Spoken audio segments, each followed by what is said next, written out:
Okay, so well, hello everyone. My name is Stefen Samarripas. I work with the American Council for an Energy Efficient Economy, and I'm going to be adding on to what Eric just presented and kind of giving some background on some of the things that have been happening in the housing market on a national scale. But really, I mean, I say national, but you can really find this, at all levels, and especially when you look at California, you're going to see a lot of these trends pop out. So yeah, so we'll get right into it. Make sure we kind of run through this efficiently.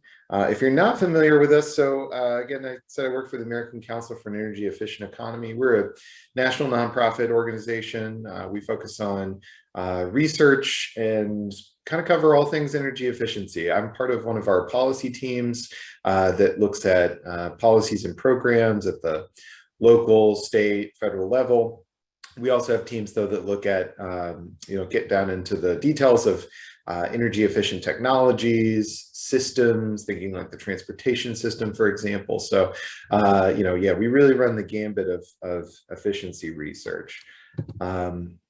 So one of the things, I did want to throw out, I mean, I'm going to talk about some of our research and what we've seen and what we look at, but I'm going to draw a good bit of material from the Joint Center for Housing Studies at Harvard University. The JCHS, if you're not familiar with them, I highly recommend signing up to be on their email list and checking out the resources they have around rental housing, as well as just really all manners of housing around the country. They do some fantastic research, and it's a really important resource for this presentation today. So, all right, so one of the things that is really important to think about is that when you're thinking about electrification or just really any retrofit or renovation projects that involve hopefully reducing energy use, reducing greenhouse gas emissions, there's going to be this issue of the split incentive challenge that is important to consider if you want to bring down renter energy burdens. And by energy burdens, I mean the share of income that a renter is paying towards their energy bills. And so we'll get into that a little bit here in these next couple of slides and kind of talk about what I mean. So one of the things that I think probably a lot of y'all are pretty familiar with right now is that the lowest income folks in the country, and especially the lowest income renters, are seeing a lot of challenges in terms of just an enormous share of their income is going towards housing, towards rent, towards their energy bills, to the cost to get from where they live to where they work at the end of the day, right? And it's not represented specifically on this slide here, but that bar of energy costs for those making under $30,000, households under $30,000, on average, based on this data, that makes up about 8% of the income, that's going towards those energy bills. But we've seen in our own energy burden research that there are, sizable share of those very low income folks that are paying upwards of 1/5 or 1/4 of their income towards energy bills, and that's often ties back to the inefficiency of their home. So obviously, well, we know that there's these big energy costs that renters are incurring, especially if you're low income, and the hope would be is like, okay, well, we want to, see some retrofit projects. We want to make these, we want to bring down the energy costs for folks and upgrade buildings and upgrade equipment and do all that we can to reduce those energy burdens. But you run into this problem of what's called the split incentive, right? And, basic idea here is that if you own your own home, then solar, particularly for I think but I will look into that and get back. Maybe someone's not on.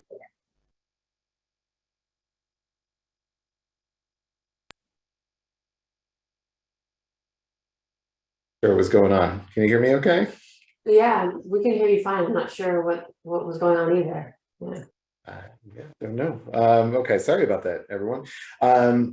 All right, so the basic idea here is that, obviously if you own your own home, you pay for your energy bills, you pay for the cost of that home, right? And so if you make an investment in your home that's going to reduce your energy costs, well, then you recoup that investment through those savings.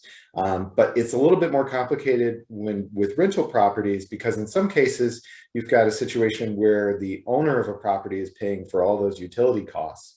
And so there really isn't much of an incentive there for a renter to work to reduce their, say, energy use or do things on their end that might reduce that cost, because they're not really seeing that directly. But what's more common, and was really kind of gets to what I'm going to talk about with the remaining slides, is that in a lot of cases, renters pay for their own energy bills. But the thing is that there's not really a big incentive there for a landlord to invest, a property owner to invest in a property if that savings is going to get passed on to the renter, and they don't really see anything in return.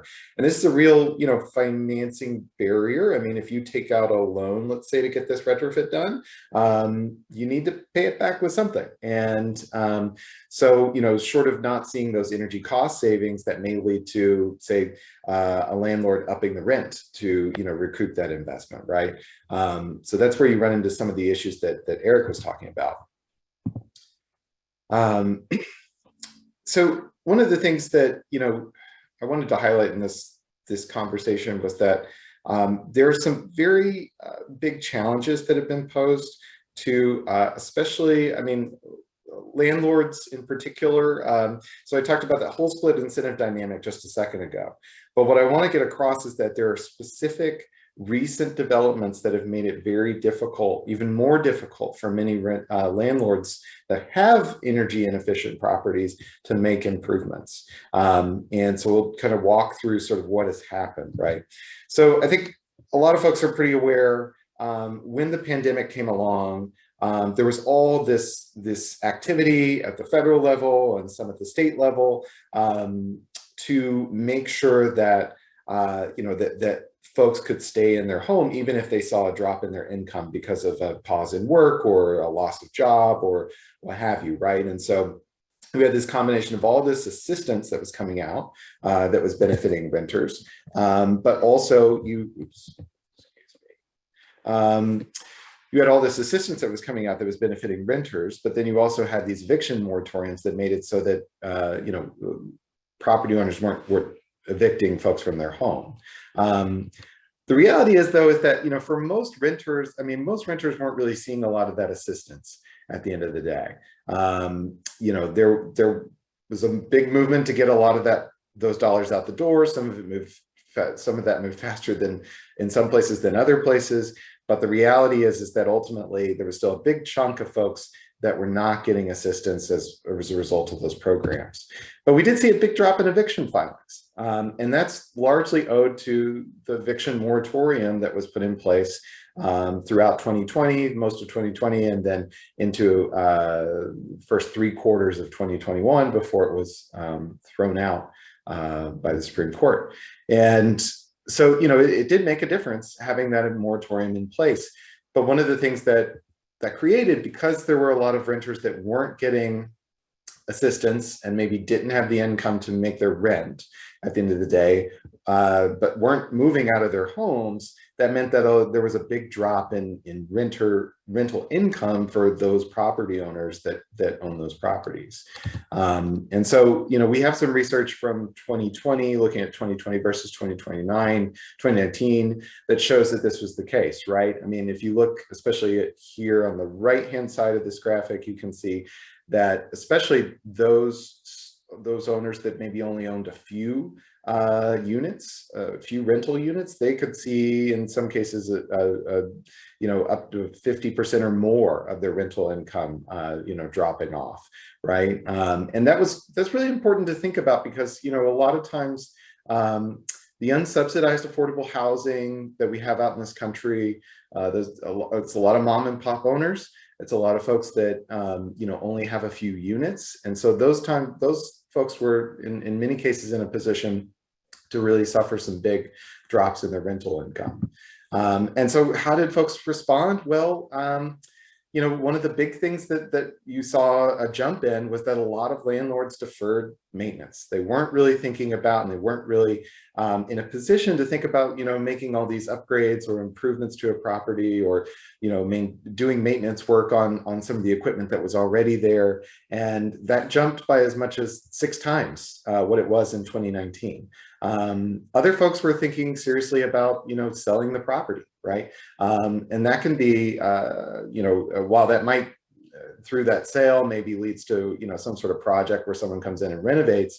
The reality is that oftentimes those sale of properties, especially if the property had affordable units in it, actually leads to, you know, a lot of folks, you know, not being able to then afford the new rent, being displaced at the end of the day. And so that was also another challenge, you know, that was created out of this as well. And so, you know, we talked about right there sort of the impact of sort of this rental income dropping off. But one of the things that we at ACEEE have looked at recently is the intersection between being behind on your energy bills and also being behind on your rent at the same time, right?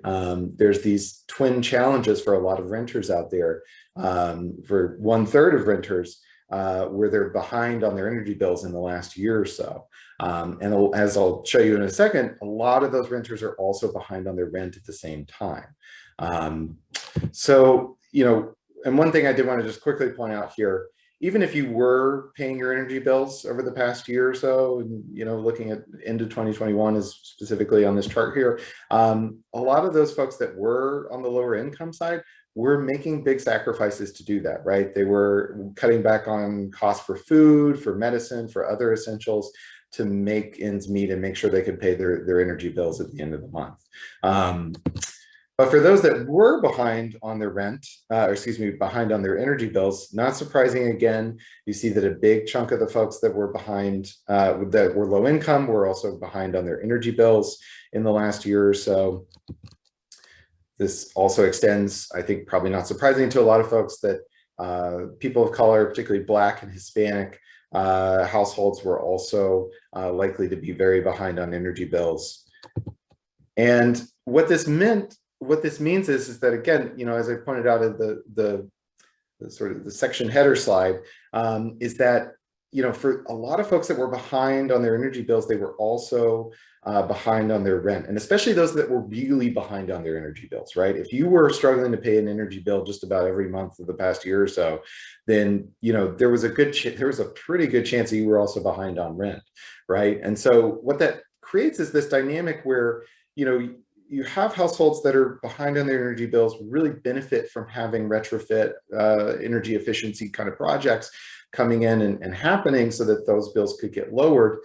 But those households are also behind on their rent at the same time, right? So that means that their property owners are maybe also financially struggling, and are not in a position to pursue those kind of projects at the end of the day. And so, you know, we have a whole blog that kind of breaks down this data and looks at this more specifically, and, you know, happy to pass that along. But, you know, at the end of the day, one of the things that we emphasize in looking at this data is that ultimately, you know, it's going to take a lot of assistance to really get retrofit projects going in those properties where, you know, folks are having these twin issues of renters being behind on their energy bills and struggling with that, and then also behind on their rent.